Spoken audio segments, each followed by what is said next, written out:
బోరుగడ్డకు bail ఇచ్చారు అనంతపురం జిల్లా న్యాయమూర్తి గారు. ఎందుకు ఇచ్చారంటే 90 రోజులైన పోలీసులు ఛార్జ్ షీట్ వేయలేదట. అందుకనే డిఫాల్ట్ బెయిల్ ఇచ్చామని బెయిల్ ఉత్తర్వులో ఉంది. పోలీసులు ఎందుకు వేయలేదు అనే దానికి పోలీసుల నుంచి సమాధానం లేదు.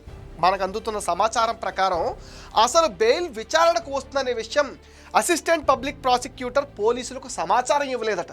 ఎందుకంటే ఆవిడ జగన్ రెడ్డి ప్రభుత్వంలో నియమించిన ఆవిడని చెప్తున్నారు. అదే అయితే ఇప్పటిదాకా ఆవిడ ఎందుకుంది? చేతులు కాలేక ఆకులు పట్టుకున్నట్టుగా ఇప్పుడు అసిస్టెంట్ పబ్లిక్ ప్రాసిక్యూటర్ మీద చర్యలు తీసుకోమని ప్రభుత్వానికి నివేదిక పంపారు పోలీసులు. సరే, కోర్టు బెయిల్ ఇచ్చింది టెక్నికల్గా. ఈ బెయిల్తో ఆయన జైలు నుంచి బయటకు రాలేడు అనుకోండి. ఎందుకంటే ఆయన మీద మొత్తం రాష్ట్ర వ్యాప్తంగా మొత్తం 13 కేసుల దాకా ఉన్నాయి. అసలు బోరుగడ్డ బెయిల్ ఎప్పుడు ఎందుకు వివాదం అవుతుంది అనేది చాలా ఆసక్తికరమైన విషయం. 2 నెలల క్రిందట ఇలాగే రాజమండ్రి సెంట్రల్ జైల్లో ఉన్నప్పుడు బోరుగడ్డకు బెయిల్ ఇచ్చారు.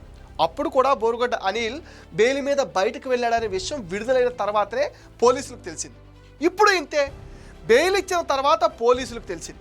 పై అధికారులు పోలీసులను అడిగితే అసిస్టెంట్ పబ్లిక్ ప్రాసిక్యూటర్ చెప్పలేదు అంటున్నారు. Assistant public prosecutor Jagan Reddy ప్రభుత్వంలో అపాయింట్ అయిందని ఇప్పుడు చెప్తున్నారు.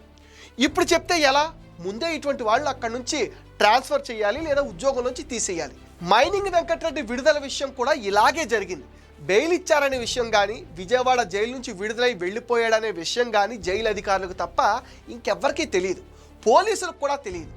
చంద్రబాబు గారికి విషయం తెలిసి అధికారులను పిలిచి ఆయన చాలా సీరియస్ కూడా అయ్యారు. అప్పుడే బాధ్యుల మీద చర్యలు తీసుకుని ఉంటే ఇప్పుడు బోరుగడ్డ లాంటి వాళ్ళకు బెయిల్ వచ్చేది కాదు.